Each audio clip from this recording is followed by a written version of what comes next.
श्रीमद्भागवते महापुराणे चतुर्थस्कन्धे अथ 22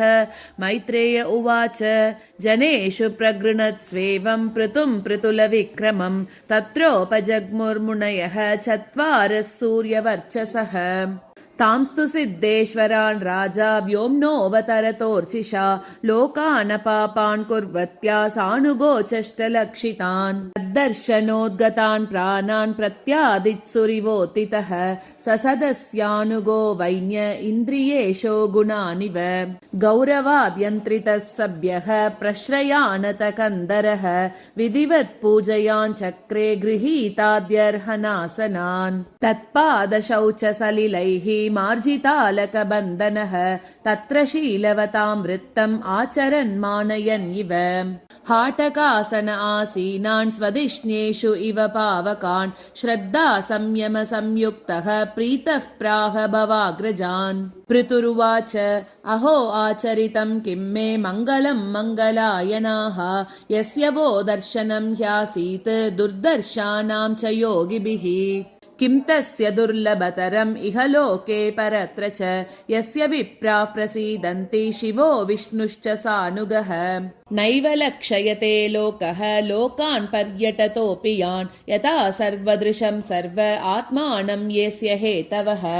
अदना अपि ते धन्याः साधवो गृहमेदिनः यद्गृहाह्यर्हवर्याम्बु तृणभूमीश्वरावराः व्यालालयद्रुमा वैते अप्यरिक्ता किल सम्पदः यद्गृहास्तीर्थपादीय पादतीर्थविवर्जिताः स्वागतं वो द्विजश्रेष्ठा यद्व्रतानि मुमुक्षवः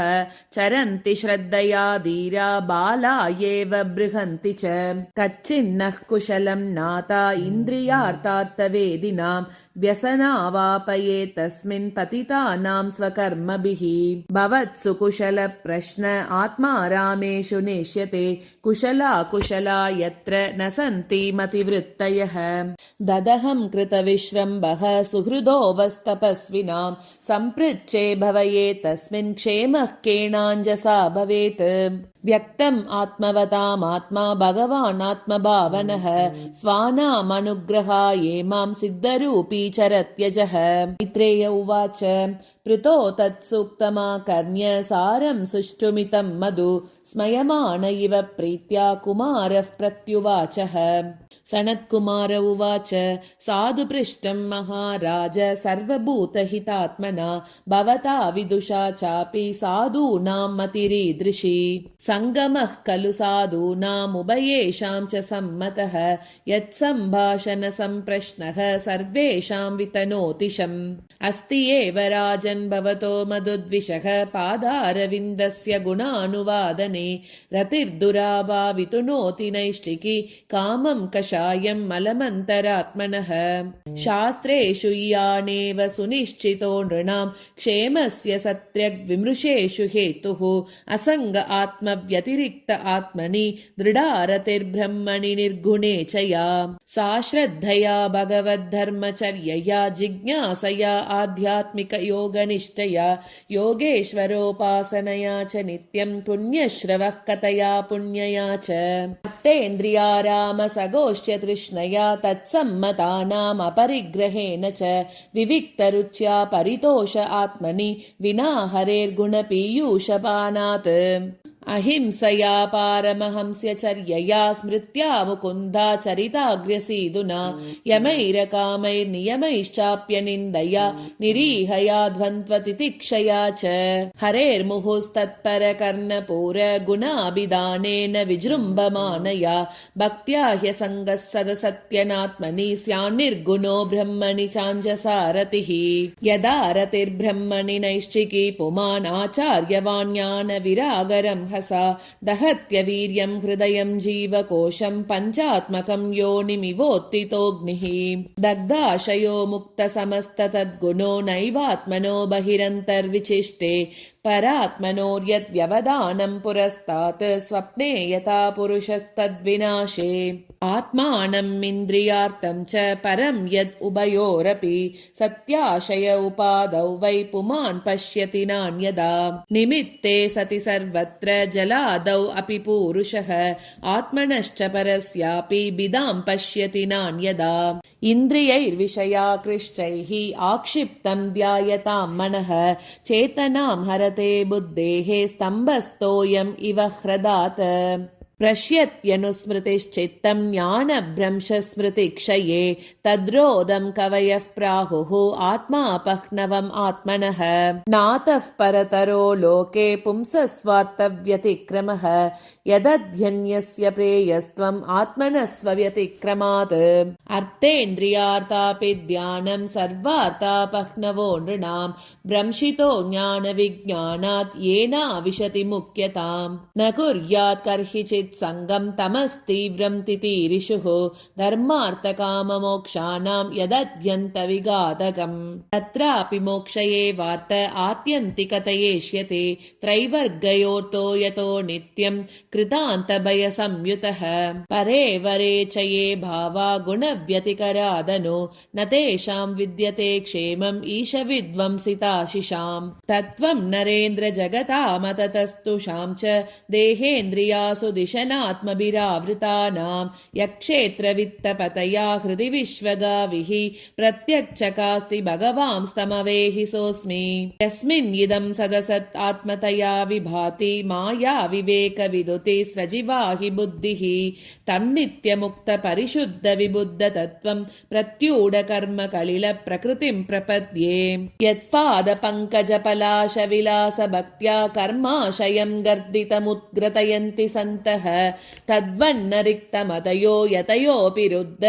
स्रोतो गणास्तमरणं भज वासुदेवम् कृच्छ्रो महानिह भवार्णवमप्लवेषां षट्वर्गनक्रमसुखेन तितीरशन्ति तत्त्वं हरेर्भगवतो भजनीयमङ्घ्रिं कृत्वोडुपं व्यसनमुत्तरतुस्तरार्णम् मैत्रेय उवाच स एवं ब्रह्मपुत्रेण कुमारेण आत्ममेधसा दर्शितात्मगतिः सम्यक् प्रशस्योवाच तं नृपः राजोवाच कृतो मेऽनुग्रहः पूर्वं हरिणार्तानुकम्पिना तम् आपादयितुं ब्रह्मन् भगवन् यूयमागताः निष्पातितश्च कात्स्येन भगवद्भिर्गृणालुभिः साधुश्चिष्टं हि मे सर्वम् आत्मना सह किं ददे प्राणादारासुता ब्रह्मन् गृहाश्च सपरिच्छदाः राज्यं बलं महीकोश इति सर्वं निवेदितम् सैनापत्यं च राज्यं च दण्डनेतृत्वमेव च सर्वलोकाधिपत्यं च वेदशास्त्रविदर्हति त्वमेव ब्राह्मणो भुङ्क्ते स्वं वस्ते स्वं ददाति च तस्यैवानुग्रहेणान्नं भुञ्जते क्षत्रियादयः यैरीदृशी भगवतो गतिरात्मवादे एकान्ततो निगमिभिः प्रतिपादिता नः तुष्यन्तु अदभ्रकरुणा स्वकृतेन नित्यं को नाम तत्प्रतिकरोति विनोदपात्रम् मैत्रेय उवाच त आत्मयोगपतय आदिराजेन पूजिताः शीलं तदीयं शंसन्तः के भूवन्मिषतां नृणाम् वैन्यस्तु दुर्यो महतां संस्थित्या अध्यात्मशिक्षया आप्तकामं इवात्मानं मेन आत्मनि अवस्थितः कर्माणि च यथा कालं यथा देशं यथा बलं यथोचितं यथा वित्तम् अकरोत् ब्रह्म सात्कृतम् फलं ब्रह्मणि विन्यस्य निर्विशङ्गः समाहितः कर्माध्यक्षं च मन्वान आत्मानं प्रकृतेः परम् गृहेषु वर्तमानोऽपि स साम्राज्यश्रियान्वितः नासज्जत इन्द्रियार्थेषु निरहं मतिरर्कवत् एवम् अध्यात्मयोगेन कर्माणि अनुसमाचरन् पुत्रानुत्पादयामास पञ्चार्चिषि आत्मसम्मतान् विजिताश्वं धूम्रकेशं हर्यक्षं द्रविणं वृकं सर्वेषां लोकपालानां ददारैकः पृथुर्गुणान् गोपीताय जगत्सृष्टेः काले स्वे स्वेच्युतात्मकः मनोवाग्वृत्तिभिः सौम्यैः गुणैः संरञ्जयन् प्रजाः राजेत्यदान्नामधेयम् सोमराज इवापरः सूर्यवत् विसृजन् गृह्णन् प्रतपंश्च भुवो वसु दुर्दशस्तेजसे वाग्निः महेन्द्र इव दुर्जयः तितिक्षया दरित्रीव द्यौरिवाभीश्चतो नृणाम् पर्षति स्म यथा कामं पर्जन्य इव तर्पयन् समुद्र इव दुर्बोध सत्त्वेनाचलराडिव धर्मराटिव शिक्षायामाश्चर्ये हिमवानिव कुबेर इव कोशाढ्यः गुप्तार्तो वरुणो यथा मातरिष्वेव सर्वात्मा बलेन सह सौजसा अविशह्यतया देवो भगवान् भूतराडिव कन्दर्प इव सौन्दर्ये मनस्वी मृगराडिव वात्सल्ये मनुवत् नॄणां प्रभुत्वे भगवानजः बृहस्पतिर्ब्रह्मवादे आत्मवत्वे स्वयं हरिः भक्त्या गो गुरुविप्रेषु विश्वक्सेनानुवर्तिषु ह्रिया प्रश्रयशीलाभ्याम् आत्मतुल्यः परोद्यमे कीर्त्या ऊर्ध्वगीतया पुंभिः त्रैलोक्ये तत्र तत्रः प्रविष्टः क्रनरन्ध्रेषु स्त्रीणां रामसतामिव